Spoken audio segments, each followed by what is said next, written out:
Hi, this is a demonstration of the Eurostart BRS5 installed in this very brand new 2021 Mini Countryman JCW. With this remote starter, you have the option of using a smartphone to start it, long-range two-way remote controls, or the factory key fob, which I'll demonstrate now. To start the vehicle, just press the lock button 3 times. Third time, press and hold it for 1 to 2 seconds. The lights will confirm, and it'll start up in a few seconds.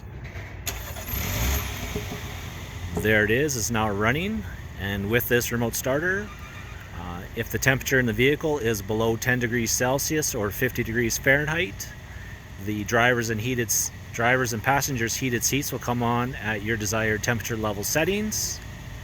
And the default runtime is 15 minutes. And if you'd like to turn it off before that, simply just press the unlock button and then the lock button.